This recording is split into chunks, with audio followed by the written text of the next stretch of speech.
There's not much to do. Assalamualaikum warahmatullahi wabarakatuh. Hai semuanya, apa kabar? Di video kali ini aku akan tunjukkan bagaimana cara belanja hemat. Dengan begini sisa uangnya bisa kita gunakan untuk bayar cicilan. Jadi ini cocok banget untuk yang sekarang lagi terlilit hutang. Alhamdulillah, ini sekitar setelah asar aku diantar sama tetangga untuk belanja. Dan beginilah kondisi sore hari di kota kecilku, Palabuhan Ratu. Nah teman-teman, jadi ternyata ada beberapa barang yang memang bisa kita pangkas ketika kita mau melakukan belanja bulanan. Barang-barang tersebut karena jenisnya itu bukan bahan pokok gitu ya teman-teman. Walaupun tidak kita beli itu tidak apa-apa. Nah, yang pertama langsung aja pelembut pakaian atau pewangi pakaian. Nah, yang aku rasakan kalau misalkan kita mencuci di mesin cuci, kita itu menggunakan pewangi pakaian, tapi kalau udah kering tuh kayak nggak ada wangi-wanginya, nggak ada lembut-lembutnya juga. Aku udah beberapa lama ini mengganti dengan menggunakan sabun cair aja. Kalau dulu tuh menggunakan sabunnya sabun bubuk, kemudian pakai pewangi pakaian. Tapi ternyata jadi double gitu ya teman-teman. Nah ternyata dengan hanya membeli satu jenis sabun atau deterjen itu bisa menghemat lebih banyak. Nah alhamdulillah ini juga sambil cuci mata, bukan mau membeli ya teman-teman. Cuma aku tuh kayak ngebayangin kalau misalkan ulang tahun dikasih kado seperti ini oleh suami. Masya Allah pasti seneng banget ya teman-teman. Nah ini lanjut, pertama kali aku belanja pasti yang dilihat itu diskon-diskonan. Soalnya ini tuh ditaruhnya paling depan. Ini ada potongan harga mulai dari 5 ribuan, lumayan ya teman-teman. 5 ribu untuk seorang ibu rumah tangga itu sangat berharga. Jangankan 5 ribu, 1000 atau 500 aja itu harga beda. Misalkan kita kejar-kejar, apalagi ini yang 5 ribu. Itu udah gede banget, udah bisa beli satu mangkok bakso. Porsi di kampung aku masih 5 ribuan ada. Nah ini aku membeli deterjennya yang cair, tapi yang isi ulang kayak gini, soalnya ini lebih murah. Kalau misalkan beli yang di botol itu pasti mahal karena botolnya. Kalau kayak gini karena isi ulangnya itu udah ada di rumah, jadi enak tinggal di pas pulang misalkan tinggal kita masukin aja ke wadahnya.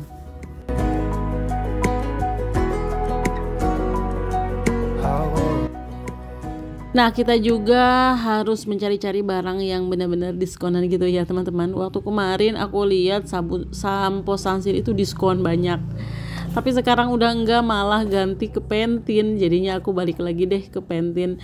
Jadi di keluarga aku ini sekarang pakai 2 merek, kadang pakai Pantene, kadang juga pakai Sunsilk.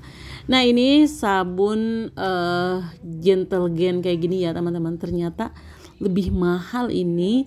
Kalau misalkan kita lihat yang kemasan isi ulangnya itu masa 9 hampir 10 ribu cuma berapa gram gitu. Mending tadi sabun yang Soklin itu ada 1600 gram kalau nggak salah, harganya 30 ribu. Nah ini lanjut aku lihat-lihat kembali, ini juga ada diskonan. Ternyata Aqua itu harganya murah, cuma 2000 lebihan gitu. Kalau misalkan kita beli yang kemasan di warung-warung itu hampir 5.000 loh teman-teman.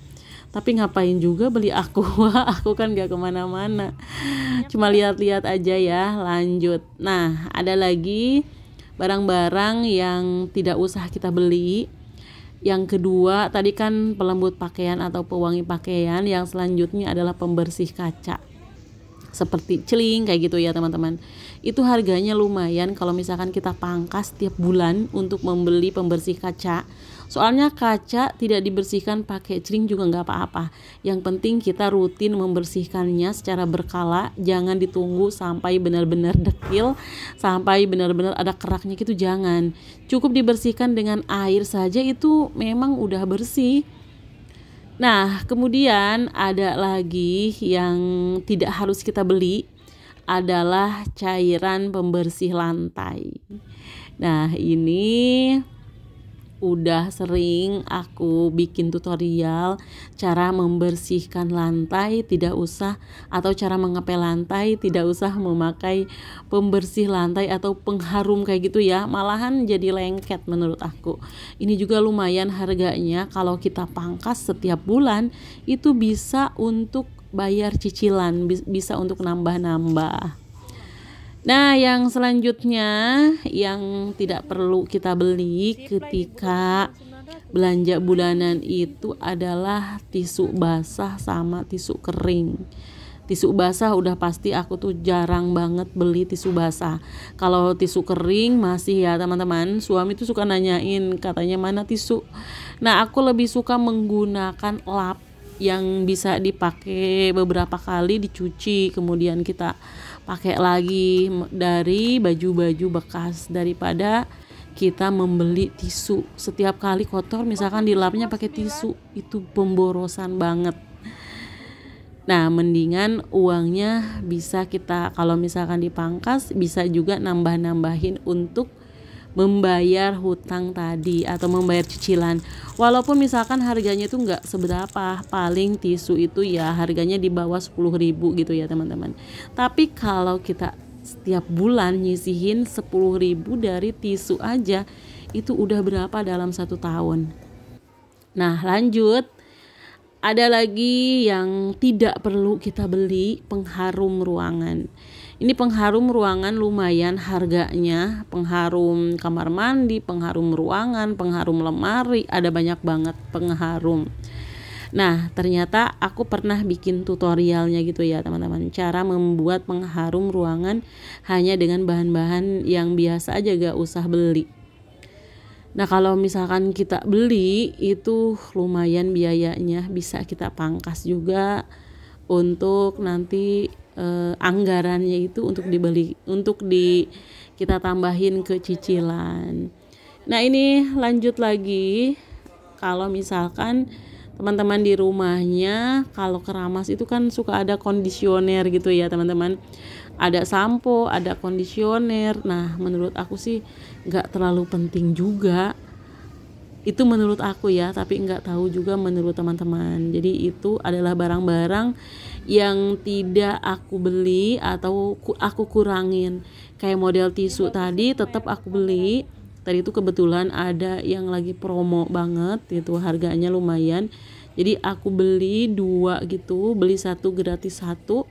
Tapi tetap itu untuk 1 bulan. Jadi digunakannya hanya untuk sesuatu yang benar-benar dibutuhkan aja. Kalau misalkan kotor-kotor di dapur itu cukup kita lap menggunakan pakaian bekas aja yang nantinya itu bisa dicuci kembali. Nah, mungkin itu beberapa barang yang tidak perlu kita beli, yang nanti uangnya itu bisa kita gunakan untuk nambahin bayar cicilan. Nah, mungkin teman-teman lebih pinter lagi ya. Coba deh sebutin aja di kolom komentar kira-kira barang apa sih yang tidak perlu kita beli atau kita kurangin dalam membelinya, supaya anggaran ataupun budget kita untuk membayar hutang itu bisa lebih besar. Nah, ini dia belanjanya lumayan ya teman-teman. Aku tuh ngebudget untuk belanja bulanan 1 juta. Nah, ternyata ini setelah ditekan-tekan yang ketika aku bayar itu cuma 700.060. Jadi masih ada sisa 240.000. Lumayan banget. Itu bisa nantinya kita gunakan untuk tambah-tambah nyicil hutang. Nah, kemudian cara kita melunasi hutang juga ya teman-teman. Yang paling pertama, kita atur-atur dari keuangan yang lainnya. Jadi kalau misalkan kita setiap bulan ada penghasilan, usahakan penghasilan itu kita pos-poskan dulu ya teman-teman. Ini sebenarnya bukan hanya untuk orang yang punya hutang saja. Walaupun tidak punya hutang, kalau misalkan kita pengen lebih teratur keuangannya, maka setiap bulan itu kalau gajian kita harus atur benar-benar keuangan itu, masukin ke pos-posnya dulu. Jadi setelah itu baru kita bakalan tahu berapa sisanya. Mungkin sisanya itu bisa kita tabung atau misalkan ada sebagian untuk senang-senang juga. Nah, ketika kita sudah ngepos-posin uang tadi, uang pendapatan kita atau misalkan pendapatan suami, maka kita yang harus dilakukan adalah memprioritaskan apa saja kebutuhan yang benar-benar harus kita penuhi, dan kita pun harus mengurangi hal-hal yang sifatnya itu tidak penting dan juga tidak mendesak, terutama lagi keinginan ya teman-teman. Kalau misalkan kita selalu ngikutin keinginan itu nggak bakalan ada habisnya. Phone every night, love to hear your voice.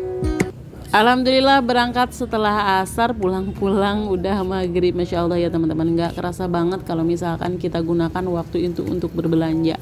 Apalagi ketika belanjanya kita lihat-lihat dulu harganya. Masya Allah, kita banding-bandingkan dulu karena takut melebihi budget yang ada. Karena kita kan sekarang pengennya mengurangi atau menekan pengeluaran supaya ada sisa untuk bayar cicilan. Nah ini lanjut aku pulang sambil jalan, kita pun sambil terusin ya teman-teman. Kalau misalkan kita sekarang lagi terlilit hutang, karena gak enak loh terlilit hutang itu kayak ada tekanan gitu. Nah yang harus kita lakukan lagi, kita harus mencatat hutang-hutang kita.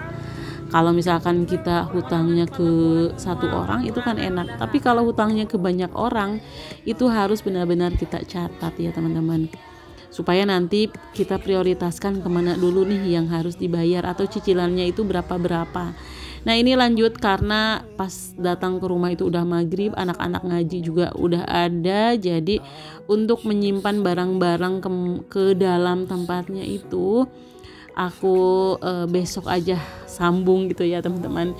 Ini lanjut setelah kegiatan tadi ngajarin anak-anak dulu ngaji, aku lanjut karena udah numpuk banget. Ini tuh baju-baju yang udah disetrika belum aku masukkan ke dalam lemari, jadi aku cicil sedikit demi sedikit.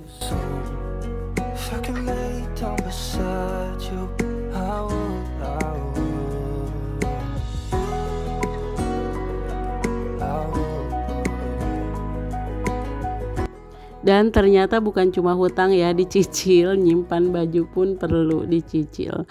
Oh ya lanjut ya teman-teman, ketika kita lagi dalam proses pengen melunasi hutang, jangan lupa kita sekarang mulai kumpulkan uang kembalian. Jangan kita anggap itu cuma recehan. Nah sekarang tuh siap-siap kita simpanin wadah, kita taruh misalkan ada uang kembalian yang recehan, kita masukkan ke dalam wadah recehan. Kemudian ada yang 2000-an, masukin ke dalam uang 2000-an. Dari uang-uang recehan tersebut atau uang-uang kembalian, lama-kelamaan kalau kita kumpulin, insya Allah itu juga bisa loh teman-teman, bisa ngebantu untuk nambah-nambahin cicilan. Jadi kalau misalkan kita ngumpulinnya sebulan, 2 bulan sampai 1 tahun, itu bisa ratusan ribu ya teman-teman yang kita kumpulin. Jadi intinya ketika kita lagi terlilit hutang, kita pun harus benar-benar menghargai uang, walaupun itu uang-uang pecahan kecil-kecil. Jangan sampai tercecer hingga akhirnya nanti itu bisa hilang ya teman-teman. Karena itu sangat berharga sekali uang, walaupun hanya uang receh. It's been way too long.